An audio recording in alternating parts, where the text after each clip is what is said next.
A mensagem a seguir foi originalmente pregada por John MacArthur, da Grace Community Church, no sul da Califórnia, Estados Unidos.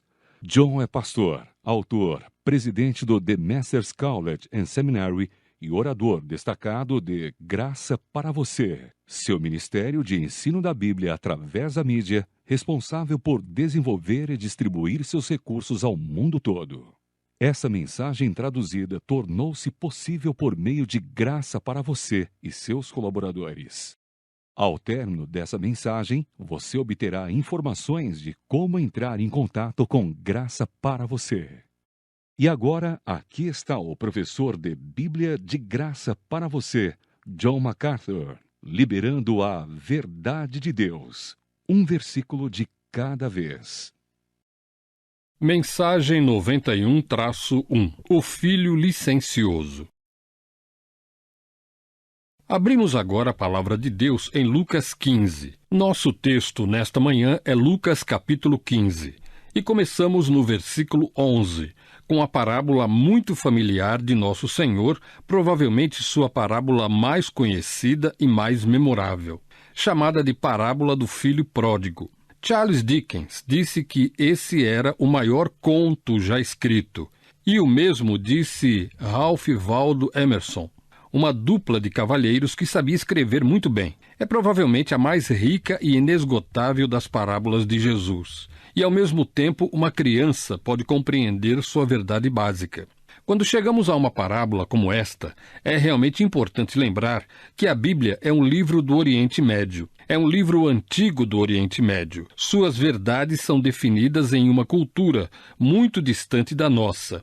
Vivemos no mundo ocidental, alguns milhares de anos depois disso. Temos pouca experiência, em primeira mão, com a vida do Oriente Médio, antiga ou moderna. E é muito fácil para nós tirarmos esta história de seu contexto, transportá-la para o mundo moderno e criar alguns aplicativos que sejam minimalistas, no melhor das hipóteses. Isso merece mais do que um tratamento básico. Não é uma história que possa ser superficialmente entendida quanto à sua riqueza e, portanto, à sua mensagem. Existem nuances, sutilezas, há atitudes e características culturais aqui que lhe dão todo o significado.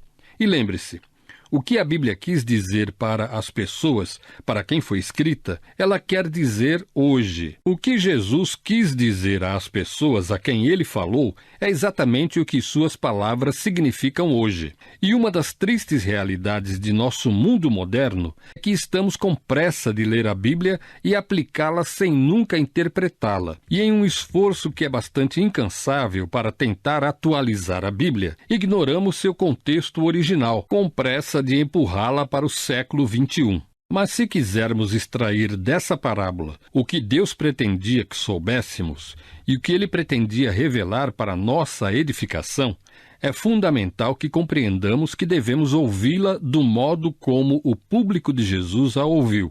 Havia na mente deles ideias arraigadas, atitudes culturais arraigadas, padrões arraigados, sentimentos e sensibilidades não ditas que existiam na vida camponesa do Oriente Médio. E essas são as coisas que iluminam a história. Essas são as coisas que a fazem viver. E essas são as coisas que nos permitirão viver nela. Cristo falou a um povo de camponeses no Oriente Médio. Os evangelhos se dirigem basicamente a pessoas nesse contexto. Mesmo a maioria das pessoas instruídas daquela época teria raízes na vida simples e agrária da aldeia. O que se passou em sua cultura e vida social e o que foi incorporado por gerações em suas sensibilidades. Existe ainda hoje na vida camponesa do Oriente Médio. Havia coisas sentidas, mas nunca faladas. Havia atitudes profundas que nunca são articuladas, nem mesmo conscientemente apreendidas. Elas estão no subconsciente há muito tempo. E se quisermos entender o domínio dessa grande história e todo o seu significado espiritual, precisamos voltar e fazer o melhor que pudermos para nos colocarmos nesse mesmo lugar e hora. Precisamos nos colocar nas atitudes, nas expectativas de uma cultura camponesa do Oriente Médio. Então podemos começar a descobrir a riqueza dessa história, sendo iluminada em nossas mentes. Agora, antes de olharmos para a história, vamos ao pano de fundo, para que saibamos onde estamos. Cristo está a caminho de Jerusalém, nos últimos meses de sua vida. Ele pretende se oferecer como sacrifício perfeito de Deus pelo pecado, morrer na cruz e no domingo seguinte ressuscitar dentre os mortos, tendo realizado nossa redenção. Ele tem ministrado agora por quase 3 anos e pregado a mensagem do reino de Deus, pregado o arrependimento e chamando homens e mulheres a entrar no reino de Deus por meio do arrependimento e da fé nele, como o Messias e o Senhor Deus. Ele desenvolveu alguns inimigos implacáveis, os fariseus e os escribas. Eles são basicamente os arquitetos da religião popular do judaísmo na época. Eles têm sua influência nas sinagogas, que são as assembleias locais do povo judeu, onde se reúnem para serem ensinados. Eles são a principal força influenciadora. Eles são legalistas. Eles são corruptos interiormente. Eles são hipócritas. Eles são hostis a Jesus. E, no entanto, eles têm a mesma parcela de influência. E você tem basicamente uma população que, na maioria das vezes, é hostil ou indiferente a Jesus. E isso finalmente cai sobre a cabeça de Jesus, enquanto eles gritam por seu sangue em Jerusalém e tiram sua vida. O ressentimento dos fariseus e dos escribas se deve ao fato de que Jesus os confrontou diretamente por sua hipocrisia. Ele os identificou como hipócritas e não verdadeiramente justos. Ele os identificou como quem compreende verdadeiramente as Escrituras ou a vontade de Deus. Jesus disse que eles não conheciam a Deus. Eles não sabiam o verdadeiro caminho da salvação. Ele lhes disse que foram excluídos do reino de Deus, porque eram interiormente corruptos e seriam encaminhados para o julgamento divino. Não era isso que eles queriam ouvir. E embora ele tenha dito isso com compaixão, misericórdia e graça, e embora tenha dito isso repetidamente em todos os tipos de ambientes, não importa como ele tenha dito, eles odiavam. E assim, querendo atacar Jesus de volta, eles tiveram a pior coisa possível que podiam dizer sobre ele. E isso é que eles fizeram pelo poder de Satanás. Exatamente o oposto de representar Deus. Eles disseram que ele representava o próprio diabo, e o que ele dizia era demoníaco e infernal. Essa era a convicção deles, e essa é a mentira que eles espalharam por toda a terra. De qualquer maneira, e de todas as maneiras que pudessem encontrar para afirmar essa mentira, eles o fizeram. E uma maneira que eles aparentemente pareciam ser muito eficazes era dizer às pessoas: veja com quem Jesus se associa. Ele não se associa ao povo de Deus. Ele se associa com o povo do diabo. Ele se associa a cobradores de impostos, prostitutas, criminosos, a categoria geral chamada de pecadores. E sempre que podiam identificar Jesus como associado aos pecadores, eles adoravam fazer isso como uma maneira de desacreditá-lo, afirmar que ele estava confortável com o povo de Satanás e desconfortável com o povo de Deus, o que eles acreditavam ser. E é essa a ocasião que precipita as histórias que Jesus conta em Lucas 15. No versículo 1 diz: todos os cobradores de impostos e pecadores estavam chegando perto dele para ouvi-lo. Eles vieram porque, como você observou no final do capítulo 14, a última declaração: quem tem ouvidos para ouvir, ouça. Eles estavam dispostos a ouvir, e então vieram.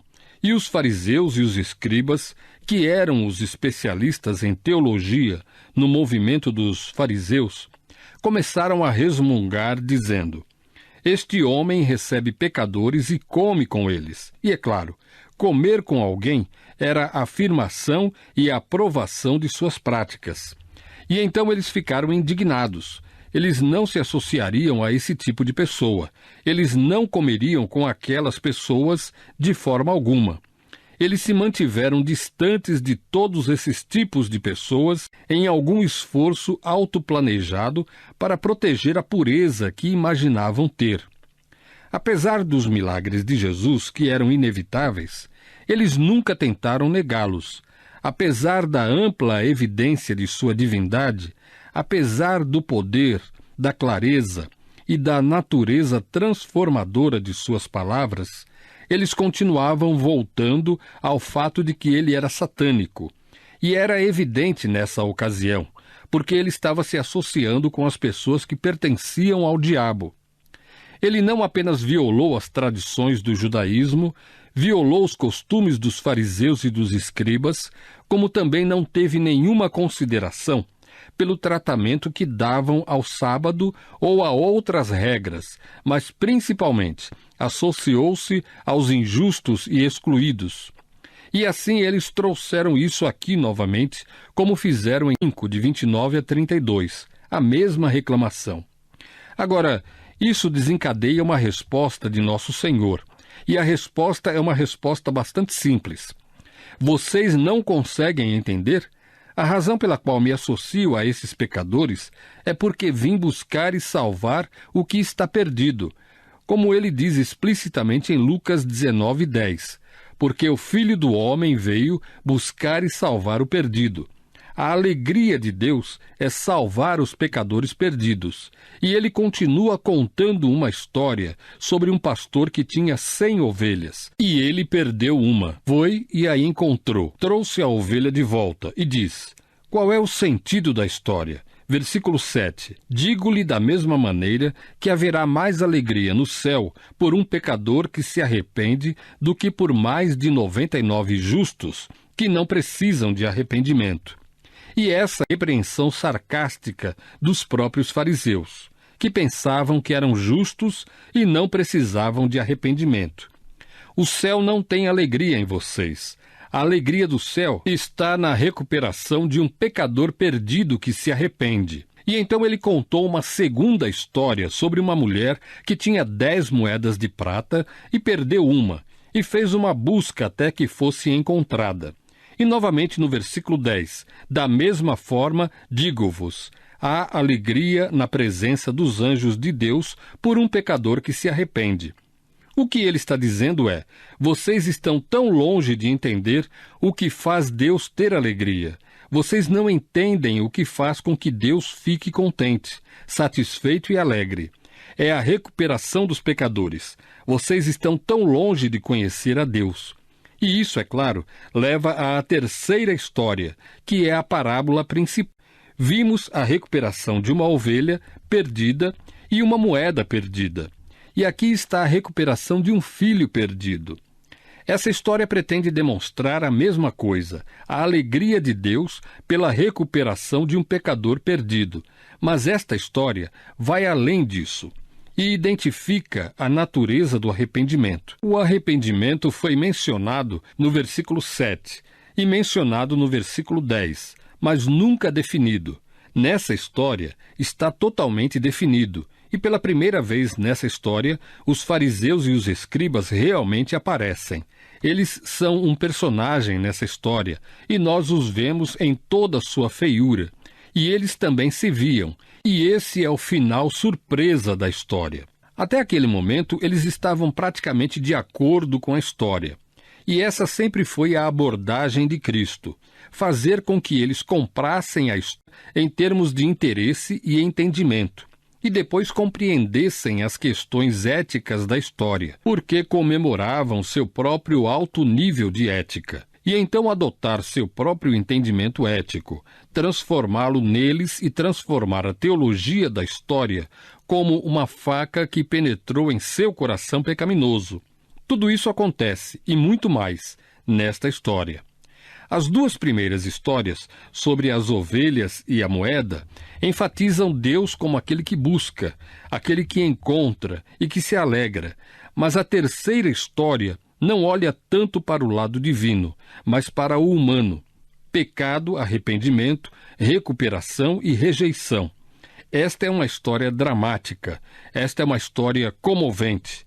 Tudo isso é profundamente interessante e impactante no pensamento de quem é dominado pela verdade divina. Agora, a história não contém tudo o que precisa ser dito sobre a salvação. Não é toda a teologia da salvação, mas ela nos leva à cruz, que ainda está para acontecer, porque é uma história de reconciliação. E não há reconciliação fora da morte de Cristo, que, tendo pago a penalidade integralmente pelo pecador, oferece reconciliação. Mas a cruz não está na história, ainda está por vir. E, portanto, essa história é uma teologia completa da salvação. Mas trata de alguns dos elementos essenciais do pecado, da recuperação, da alegria e da rejeição. Agora, ela se divide em 3 personagens: o filho mais novo, o pai e o filho mais velho. E realmente deve ser dividida dessa maneira. Eu gostaria de poder dividi-la tão convenientemente em 3 partes. Esse tem sido um objetivo da minha vida desde que comecei a pregar. Um objetivo que nunca alcancei. Então vamos levá-la como ela vem. Mas começamos com o filho mais novo. O filho mais novo. E ao abrirmos a história do filho mais novo, quero levar você a pensar em 2 fatos. Primeiro, um pedido sem vergonha. E depois uma rebelião sem vergonha. Versículo 11. E ele disse: certo homem tinha 2 filhos. O mais novo deles disse ao pai: Pai, me dê a parte da propriedade que me pertence. Vamos parar por um momento. O primeiro filho não é o único personagem. No versículo 11, você tem o homem e os 2 filhos. É por isso que chamo de uma história de 2 filhos. Não é realmente a história de um filho, é a história de 2 filhos. E o clímax de toda a história indica que é o outro filho, aquele em quem não pensamos, que é realmente o principal objetivo da história. Mas chamamos esse filho mais novo de filho pródigo, e suponho que você, se eu lhe perguntasse o que pródigo significava, provavelmente iria querer procurar um dicionário para descobrir exatamente o que pródigo significa. Posso explicar um pouco para você. É uma palavra do inglês antigo, nós não usamos muito. Basicamente significava gastar as economias. E você sabe o que essa palavra significa? Alguém que é esbanjador, uma pessoa que é ilógica e extravagantemente autoindulgente. E essa é uma grande palavra para esse primeiro filho. É por isso que ela durou tanto tempo. Mas não é uma palavra que esteja na história em algum lugar. É apenas uma palavra que, nas versões originais em inglês, se encaixa bem. O jovem é a ilustração clássica de desperdiçar a vida de extravagante autoindulgência. E é por isso que ele é chamado de o filho pródigo. Mas vamos olhar para a história e ver que é realmente uma história sobre 2 filhos e um pai amoroso. Jesus disse: um certo homem tinha 2 filhos. O mais novo deles disse ao pai: Pai, me dê a parte da propriedade que me pertence. Quando Jesus disse isso, você pode imaginar que os fariseus e os escribas, que eram seu único público, devem ter pensado: essa é absolutamente uma declaração ultrajante. Agora, ele provavelmente não é casado, porque quer sair para curtir a vida, provavelmente na adolescência. Ele é totalmente desrespeitoso com o pai. Ele não tem amor pelo pai.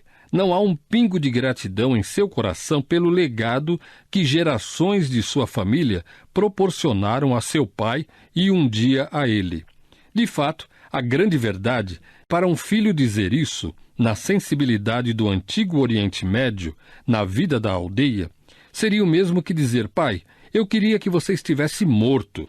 Você está no caminho dos meus planos. Você é uma barreira. Eu quero a minha liberdade. Quero a minha realização e quero sair desta família agora. Tenho outros planos. Eles não envolvem você. Eles não envolvem esta família. Eles não envolvem esta propriedade. Eles não envolvem esta aldeia. Não quero ter nada com você. Eu quero minha herança agora. O que equivale a dizer: queria que você estivesse morto. Em uma cultura em que a honra era tão importante, em uma cultura baseada no 10º mandamento, honre seu pai e sua mãe, isso foi embelezado e aprimorado até o ponto em que honrar seu pai estava no topo da lista de vida social. E qualquer filho que faz tal pedido, um pedido de tirar o fôlego, um pedido tão ultrajante, de um pai saudável, provavelmente relativamente jovem, é entendido por todos como desejando que seu pai estivesse morto. Veja bem, do jeito que funcionava, você nunca teria sua herança até que seu pai morresse. Mas fazer isso, solicitá-la neste momento, não era apenas afirmar que seu pai estava morto, mas também, por sua parte, cometer suicídio, porque qualquer um poderia esperar que esse tipo de pedido fizesse o pai responder com um tapa na cara. Esse era um gesto judaico típico para mostrar repreensão por esse desdém por parte de um filho pequeno que se beneficiava de tudo o que a família tinha, e provavelmente de todas as riquezas acumuladas das gerações anteriores. E é assim que ele trai. Ele levaria um tapa na cara com grande força, e em seguida, muito provavelmente, seria envergonhado publicamente, e talvez destituído de tudo que tinha, e talvez até considerado morto e mandado embora da família. Essa é a gravidade da violação, e é por isso que no versículo 24, quando ele volta, o pai diz: "Este meu filho estava morto." E ele diz novamente no versículo 32 ao irmão mais velho: "Este seu irmão estava morto." Era mesmo costume, naquele tempo e lugar, realizar uma cerimônia oficial, um funeral, se você preferir, por tanta insolência. E você estaria acabado, fora da família e morto. E o único caminho de volta era alguma restituição, alguma maneira de ganhar seu lugar de volta nas graças da família pela desonra que você trouxe. O sistema era muito claro para todos. O pai estava no topo da lista de honra. Depois viria o irmão mais velho, depois o mais novo. Isso é vergonhoso em seu nível mais alto. O mais baixo da família, o mais baixo da linha de honra, expressando agravamento, irritação e ódio por seu pai, que ainda está vivo e impedindo que ele consiga o que quer. É o mais alto grau de vergonha que se possa imaginar. Não havia, como Jesus retratar, maior vergonha sobre uma pessoa do que esse ato. Na estrutura social de Israel, esse era o supremo ato de vergonha. E seu pedido: "Pai, me dê a parte da propriedade que me pertence", ele usa a palavra propriedade.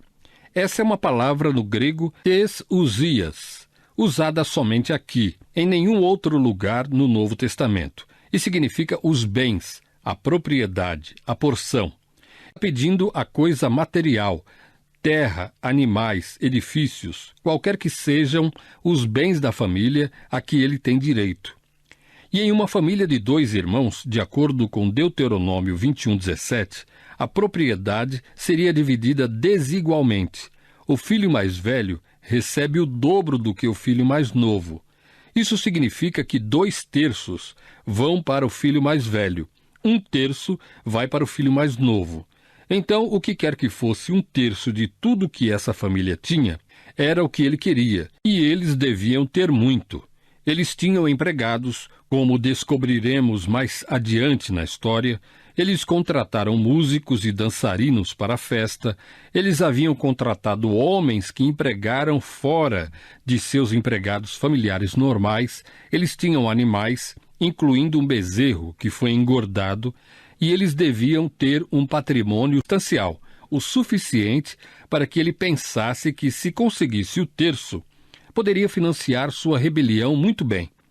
Mas tudo o que ele queria era o tesousias, e essa é uma palavra muito importante, porque a palavra normal para herança é kleronomia.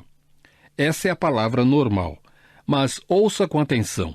Quando você usa essa palavra e fala sobre herança, está falando sobre tudo que vem com o material.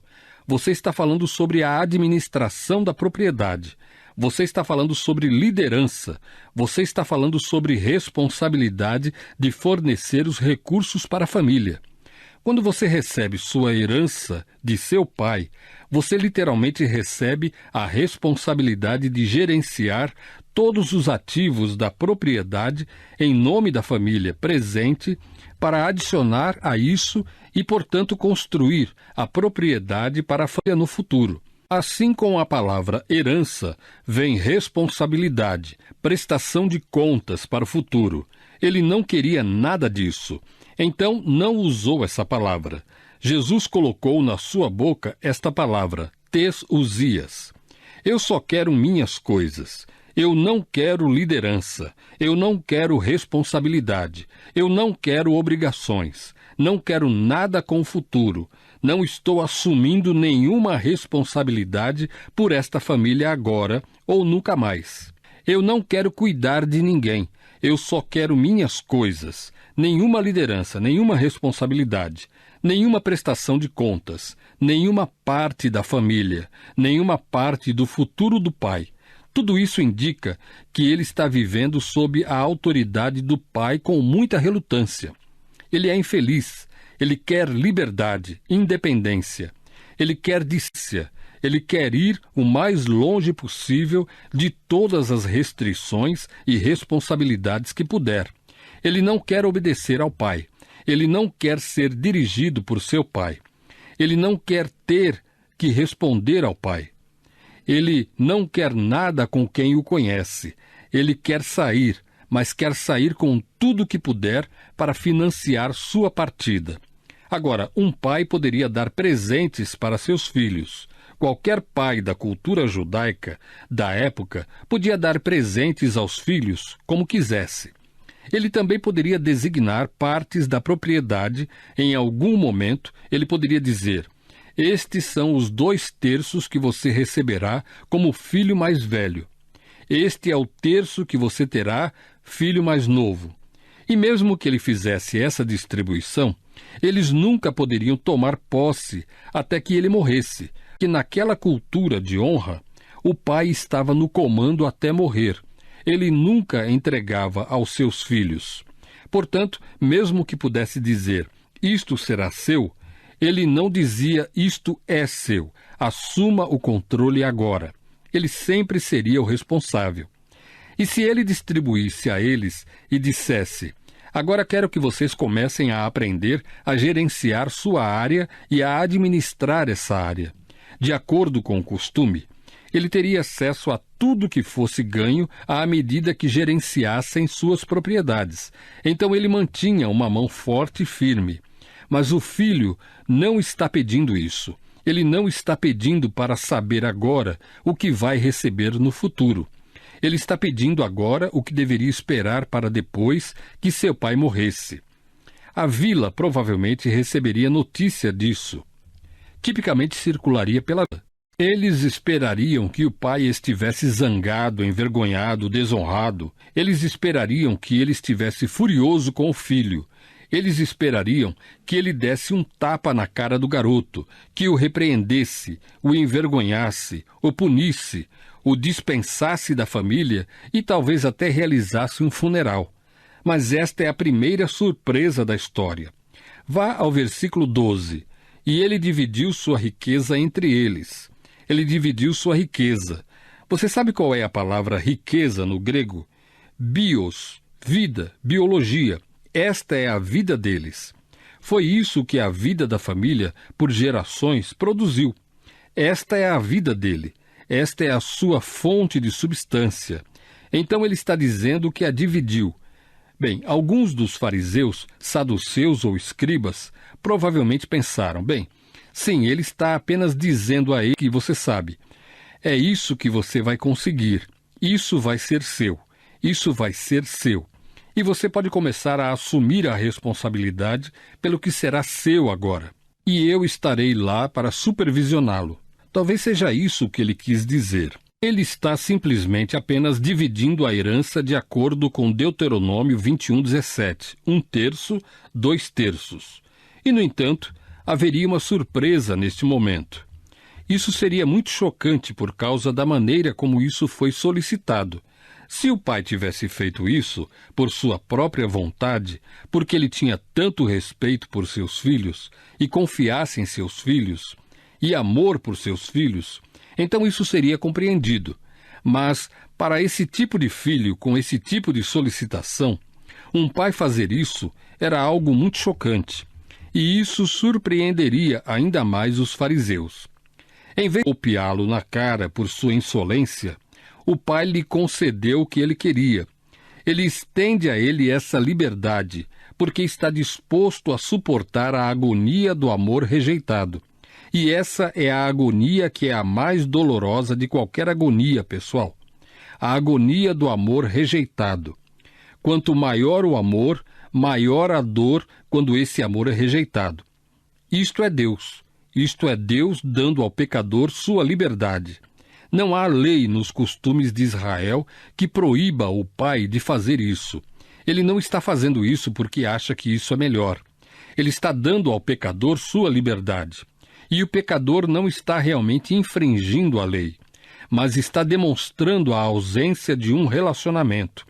Esse é o ponto. O pecador não tem nenhum relacionamento com Deus. Não ama a Deus. Não se preocupa com Deus. Não quer nada a Deus. Nada tem a ver com a família de Deus. Não quer nada com o futuro da família de Deus. Não quer prestar contas a Deus. Não tem interesse em Deus. Não quer responder a Deus. Não quer se submeter a Deus. Não quer nenhum tipo de relacionamento. De fato, não tem. E Deus, na agonia do amor rejeitado, deixa o pecador ir. É como Romanos 1. Ele os entregou. Agora observe novamente no versículo 12 que ele dividiu sua riqueza entre eles. Ainda temos 2 rapazes nesta história, porque uma vez dividida, ficou claro para o outro irmão o que era dele, e assim ambos recebem suas porções. Embora eu tenha dito que isso era raro e que não havia lei proibindo, era muito, muito incomum que isso acontecesse. E nunca poderia acontecer nessa circunstância com esse tipo de filho fazendo uma solicitação dessas.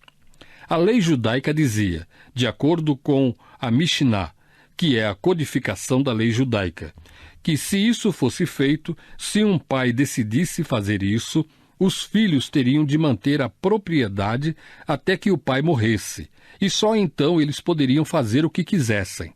Até aquele momento, o pai ainda supervisionava como administrador essa propriedade, e o pai tinha direito a tudo o que produzia em termos de renda. Mas isso certamente não se adequaria aos planos do filho mais novo. Ele queria o que queria e queria agora. Bem, o primeiro passo era fazer o pai dividir a propriedade. Não demorou muito para o passo 2, versículo 13. E não muitos dias depois, e aqui começa a segunda coisa que eu lhe disse que você teria de pensar na história. Primeiro, um pedido sem vergonha, e depois uma rebelião sem vergonha. Apenas alguns dias, não muitos dias depois, ele não esperou muito. Ele mal podia esperar. Ele esperou tempo suficiente. Ele está cansado de estar na presença do pai. Ele está cansado de ter qualquer responsabilidade ou relacionamento com a família. Ele não ama o pai. Ele também não tem absolutamente nenhum amor por seu irmão mais velho. E seu irmão mais velho não tem amor por ele. E a propósito, como nota de rodapé, o irmão mais velho também não ama o pai. É isso mesmo. O irmão mais velho não tem amor pelo pai. De fato, quando o rapaz chega em casa e o pai fica feliz, o irmão mais velho fica com raiva. Ele não tem nenhuma dedicação aos afetos do pai. Ele é igualmente desagradável, igualmente ingrato, apesar de ficar em casa. Ele é o hipócrita da casa. Então o pai basicamente não tem nenhum relacionamento com nenhum dos 2 filhos. Esses são 2 tipos de pessoas que não têm relacionamento com Deus. Um é irreligioso e o outro é religioso. Um está tão longe de Deus quanto pode estar. O outro está mais próximo do que pode estar. Mas o que o filho mais novo queria? Poucos dias depois, diz o texto, o filho mais novo juntou tudo. Literalmente diz que ele transformou tudo em dinheiro. Ele transformou tudo em dinheiro. Não quero ter nada com você. Tecnicamente, a propósito, ele poderia vender a propriedade, uma vez que ela foi dada a ele, mesmo que o pai ainda tivesse alguma supervisão e pudesse tirar o interesse dele, e eles não pudessem se apossar dela até que o pai morresse. Havia uma brecha, havia uma saída na antiga tradição, e foi: ele poderia vendê-la a alguém que a comprasse, mas não a tomaria até que o pai morresse. Você diz: bem, é uma venda muito difícil, não é mesmo? Não necessariamente. Ele quer dinheiro. Ele precisa encontrar um comprador para o seu terço dessa propriedade. Um comprador que lhe dará o dinheiro agora e não tomará posse até que o pai esteja morto. Agora, se você acha isso incomum, lembre-se de que todos os dias no mundo as pessoas estão comprando o que é chamado de futuros, commodities. E por que as pessoas comprariam algo agora que não podem ter até o futuro? Porque eles acham que o preço pode subir. Portanto, você protege o futuro pagando o preço de compra agora, mesmo que não possa tomar posse até o futuro. Isso é comprar no futuro. Isso é proteger contra o futuro. E você sabe que o preço seria bom porque você tinha um vendedor desesperado. Nada mais maravilhoso, certo? Quando você é um comprador do que um vendedor desesperado. Alguém que quer sair rápido. Poucos dias depois, ele quer transformar tudo em dinheiro. Sua propriedade pode ser vendida, que significa edifícios, terrenos, animais, o que quer que fosse. Ele recebe o dinheiro agora. Quem o comprou não pode tomar posse até que o pai morra. E é claro, há pessoas que ficariam felizes em fazer isso porque será uma liquidação. O cara quer sair. Ele quer sair agora. Ele pega um preço com desconto. E alguém está mais do que feliz em manter o valor dessa propriedade e esperar os anos até que o homem morra. E então pegá-la e colocá-la na propriedade de sua própria família no futuro. Essa é a loucura do pecador. Ele quer se afastar de Deus. Ele quer se afastar de Deus agora. Ele não quer prestar contas a Deus.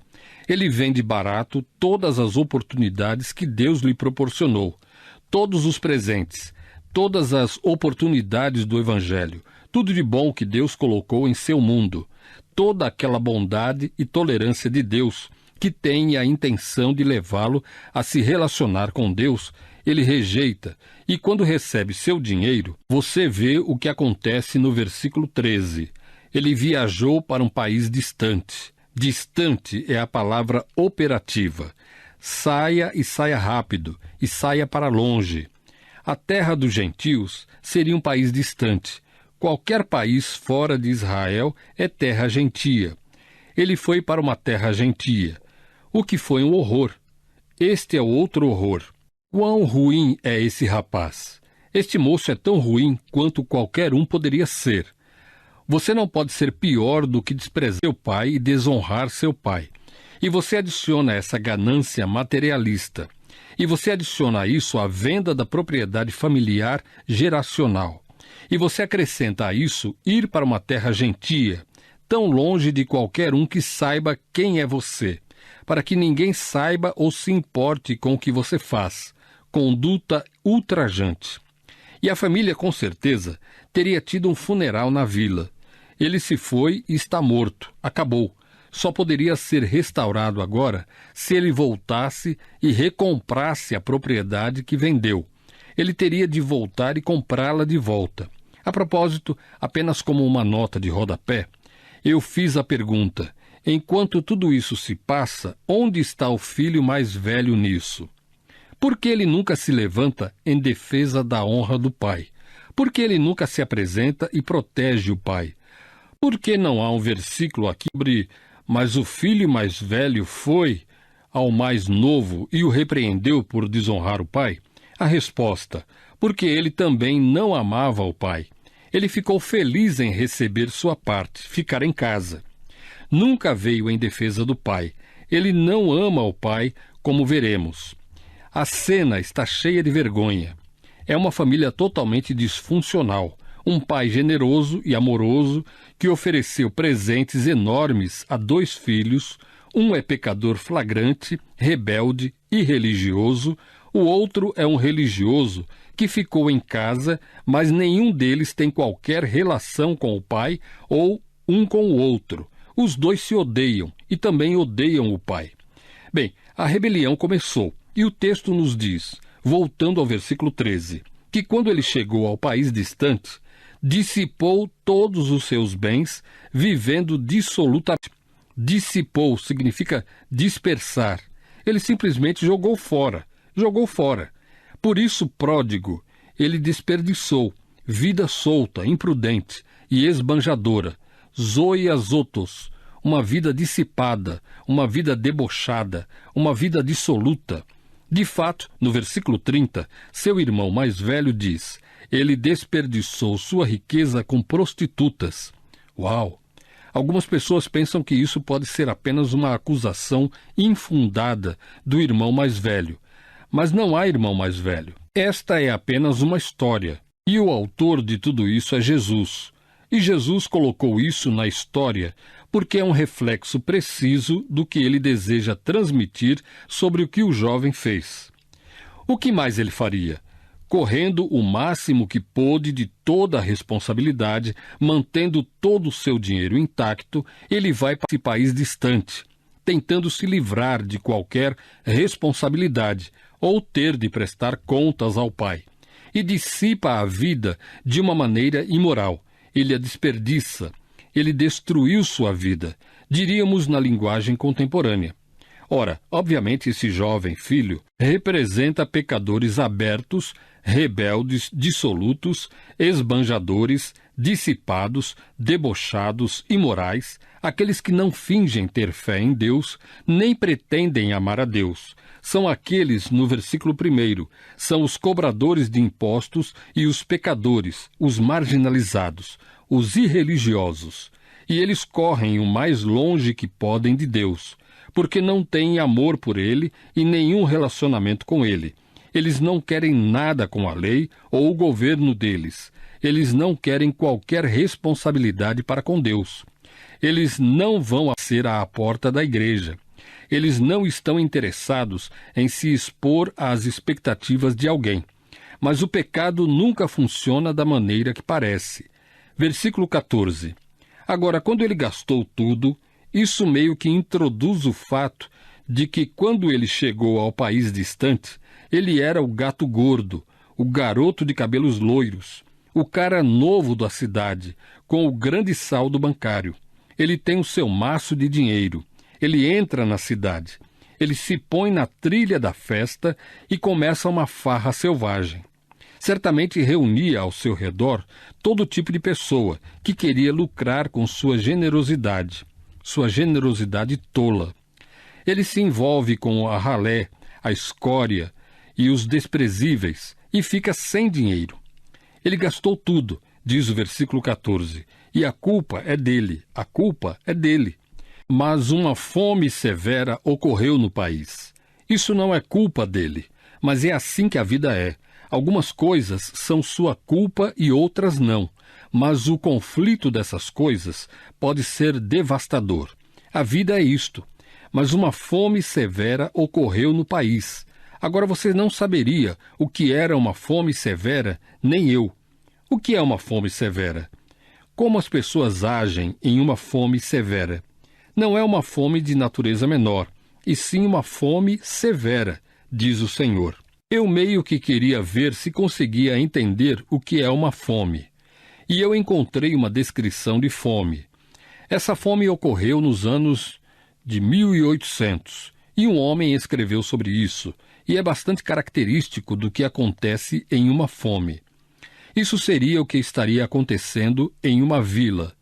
Isto é o que as sensibilidades das pessoas que ouvem Jesus entenderiam. O que é fome?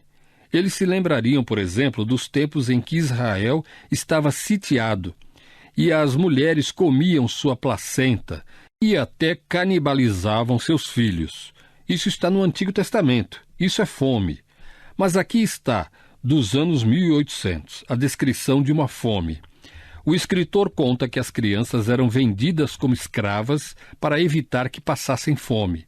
Ele fala de homens encontrados mortos todas as manhãs nas ruas. E quando os números aumentaram, o governante da cidade declarou que cada homem era responsável por jogar no rio os cadáveres que estivessem em frente de sua casa. E não querendo ter todos os cadáveres na frente de sua casa, os habitantes da cidade arrastavam os mortos para a frente das casas de outras pessoas.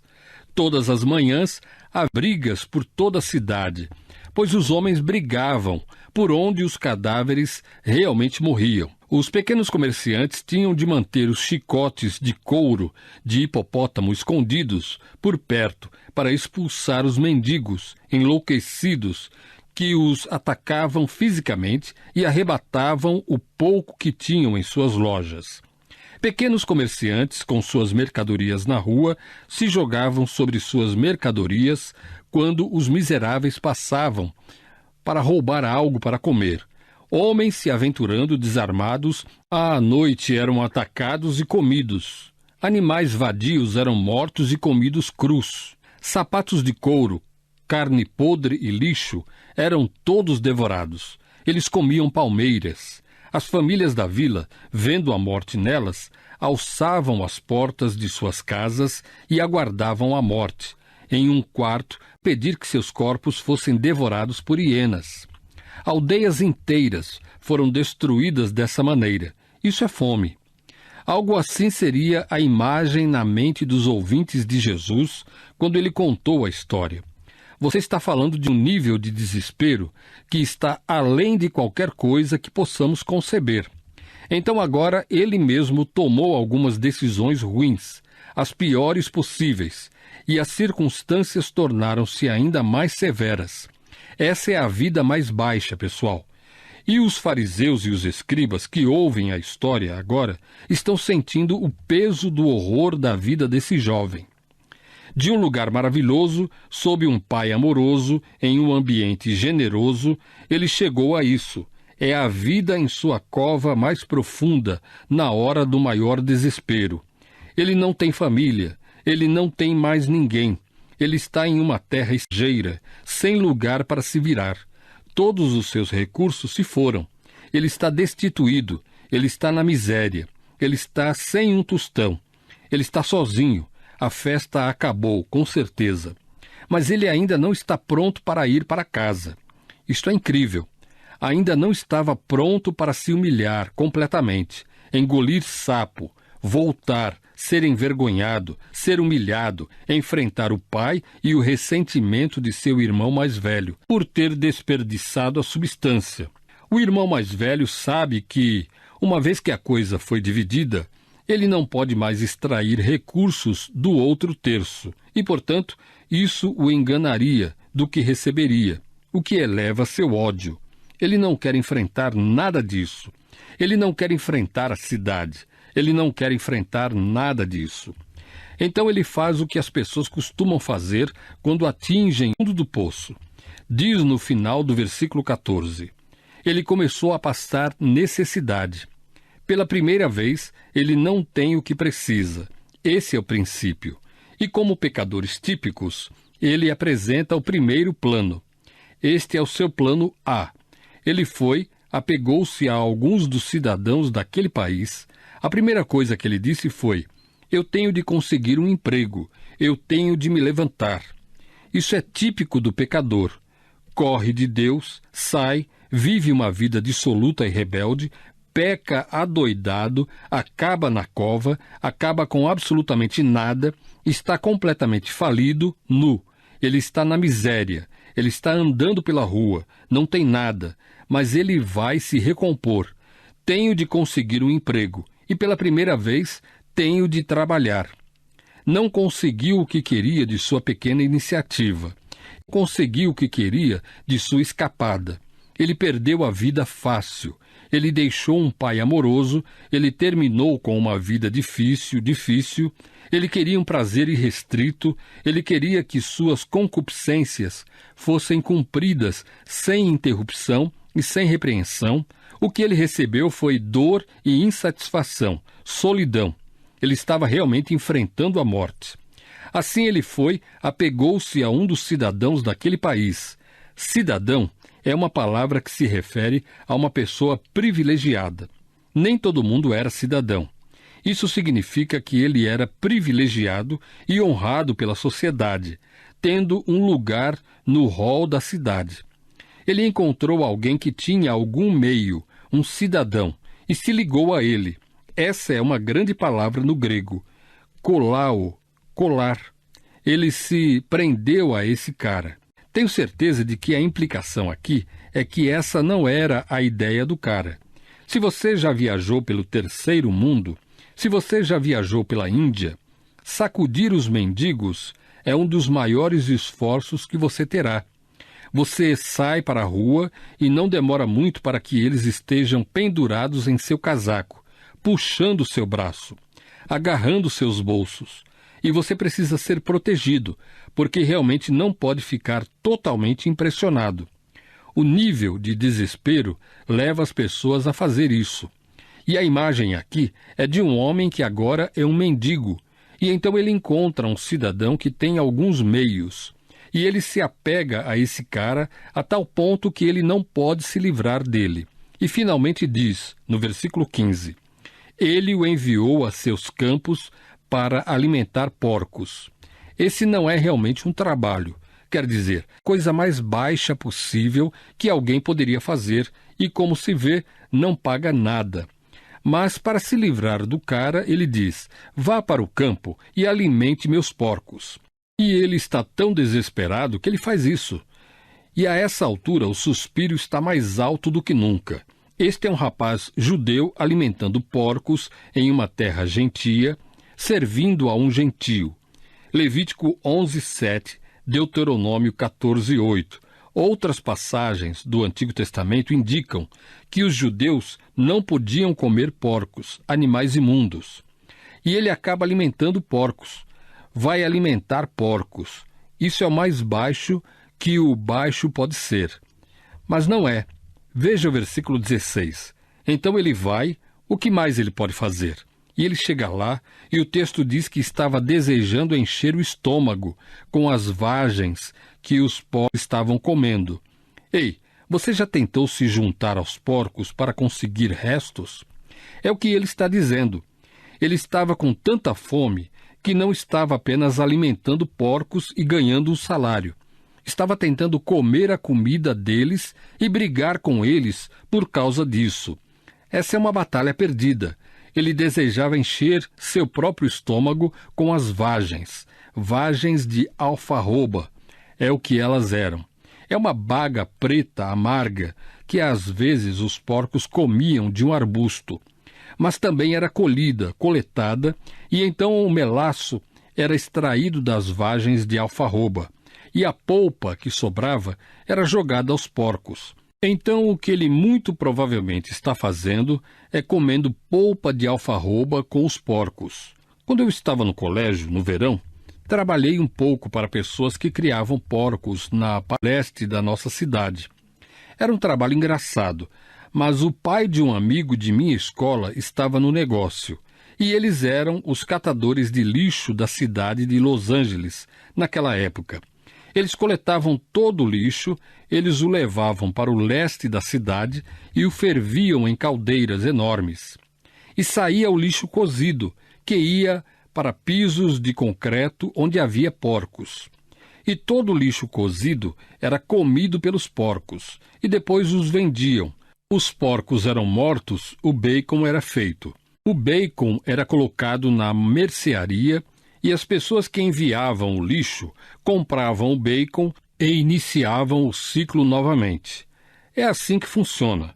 Mas nos primeiros anos em Los Angeles, as pessoas que coletavam o lixo eram as que forneciam toda a carne de porco, porque era assim que o sistema funcionava. E posso lhe dizer, lutar com os porcos por algo para comer era uma batalha perdida. Eles são desagradáveis. E aqui está este judeu. E a realidade incrédula é que ele é um porco. Ele não está com eles. Ele é um deles, apenas desejando que ele fosse melhor em obter comida. Desejo, epitomel. Forte desejo. Ele está na luta com os porcos. É simplesmente impensável. Ele está em um nível tão baixo que ele não pode ficar mais baixo do que isso. E qualquer que seja a promessa sobre emprego e dinheiro, o versículo 16 diz no final: mas ninguém lhe dava nada, ele não recebia nada. Foi isso que me fez pensar que ele se prendeu a esse cara e o cara disse: saia daqui, vá alimentar meus porcos. E ele não teve outra escolha. Ele correu para lá. Ele não estava pago em nada e acabou agindo como um porco, tentando comer aquela gororoba e obter o suficiente para encher o estômago. Você não pode nem começar a entender a sensibilidade intelectual e elitista dos fariseus e dos escribas, imaginando qualquer jovem judeu fazendo isso. Inimaginável. E no final, ninguém lhe deu nada. Essa é a maior tragédia que eles jamais poderiam conceber. Essa é a maior rebelião, a maior violação, o maior desperdício de uma vida, o desperdício de uma oportunidade. Esse é o tipo mais desprezível de conduta que eles poderiam conceber. Esse é o ponto. E agora ele está morrendo de fome. Isso é desespero. Esse é o pecador, pobre, faminto, sem esperança, tentando pegar um pouco dos porcos. Ninguém para ajudar, ninguém com a dele. Qual é a lição? A lição é que o pecado é a rebelião contra Deus Pai. Não é tanto rebelião contra sua lei, é mais rebelião contra seu relacionamento. É a violação de sua paternidade, seu amor.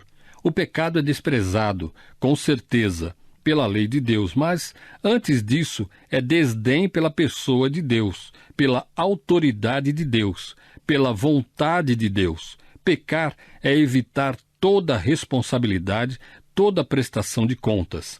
É negar a Deus o seu lugar, é odiar a Deus, é desejar que Deus estivesse morto, é não amá-lo, desonrá-lo, é pegar todos os presentes com os quais ele cercou você na vida e desperdiçá-los como se não fossem nada. É correr o mais longe possível de Deus, sem pensar nele, sem consideração, sem preocupação. É desperdiçar sua vida em autoindulgência, dissipação e luxúria irrestrita. É evitar tudo exceto o que você quer, e é o mal imprudente e a indulgência egoísta que fazem você acabar se juntando aos porcos, à falência espiritual, vazia, indigente, ninguém para ajudar, nenhum lugar para virar, enfrentando a morte eterna. Então o pecador tolo esgotou o plano A. Vou consertar minha própria vida. Eu vou para a psicologia. Eu vou usar drogas. Eu vou beber álcool. Eu vou para algum grupo de autoajuda. Vou me mudar para um novo bairro. Eu vou me casar com uma nova pessoa. Quando tudo isso se esgota, o pecador acorda no fundo. E é aqui que o jovem está. Um pedido sem vergonha. Uma rebelião sem vergonha. Mas leva um arrependimento vergonhoso. E isso fica para a próxima vez. E é sempre incrível. Oremos. A história não é remota, nosso Pai. Está muito perto de casa. É a história de todo pecador irreligioso. A história de todo filho mais novo que correu o mais longe possível de Deus que ele podia. É a história do exteriormente dissoluto, debochado, degradado, imoral, autoindulgente, cobiçoso, de todos os pecadores que chegam ao ponto onde tudo acabou, perderam tudo. Nada tem significado, nada satisfaz. Eles estão apenas lutando para sobreviver. Foi assim com aqueles cobradores de impostos e pecadores, e foi por isso que eles vieram. Eles queriam ouvir aquele que tinha o pão da vida. Eles queriam ouvir aquele que oferecia perdão. Eles queriam ouvir aquele que disse: Deus lhe restaurará. Deus quer reconciliá-lo. Deus quer você de volta à casa dele, como a ovelha que foi trazida de volta, como a moeda que foi recuperada. Deus está no negócio de recuperar pecadores destituídos, esgotados, solitários e desesperados. É aqui que ele encontra sua alegria.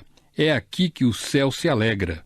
Pai, agradecemos a grande mensagem que está nessa parte da história, diante da realidade do pecado, do desespero, porque é aqui que o pecador tem de vir. Enquanto houver um plano A que funcione, os pecadores não vêm. É quando os planos A, B, C, todos os outros planos fracassam e não há outro lugar para ir, que o pecador se lembra de um pai amoroso, cujo caráter pode ser confiável, e o pecador está disposto a se arrepender. Está pronto para essa parte da história. Nós vivemos isso. Oramos para que o Senhor confirme em nosso coração esse entendimento do que o pecado faz, do quão horrível ele é. E nós entendemos os fariseus. Eles estão concordando. Eles estão dizendo que é absolutamente horrível. É terrível. Mas como se viu, eles eram piores. O filho mais novo, ele está perdoado. O mais velho não queria isso. Não achava que ele precisava. Pai, oramos para que Tu nos ajude a nos regozijarmos na graça que é fornecida. Não importa quão horríveis sejam nossas vidas. Jesus pinta aqui uma figura que não pode ser pior para nos mostrar que, por mais baixo que esteja o pecador, ele pode vir a Deus. Um Pai amoroso, com um coração arrependido, e um Deus em quem pode confiar para fornecer perdão. Nós nos alegramos nisso. Pai, nos despedimos agora com Tua bênção. Traga-nos de volta com grande expectativa no próximo domingo para ouvir a história se desenrolar em seu próximo capítulo. E junte-nos nesta noite, às 18 horas, quando entrarmos nas glórias de Romanos 7 e nas maravilhas da transformação espiritual. Dá-nos um ótimo dia. Oramos em nome de Teu Filho. Amém. Você acabou de ouvir um sermão originalmente ministrado por John MacArthur, professor de Bíblia de graça para você. Para mais informações, bem como acesso gratuito às lições de John, visite o website de Graça para Você em gty.org. gty.org. O website também coloca à venda o recurso fundamental do Ministério de John, a Bíblia de Estudo MacArthur. Ainda que vendamos todas as traduções disponíveis, não seremos capazes de atender adequadamente a todas as localidades de onde as pessoas ouvem essa gravação. John MacArthur e Graça para Você reservam todos os direitos de proteção de cópia sob as leis aplicáveis. Nossa política de copyright está disponível em gty.org e inclui instruções e limitações na duplicação deste arquivo digital.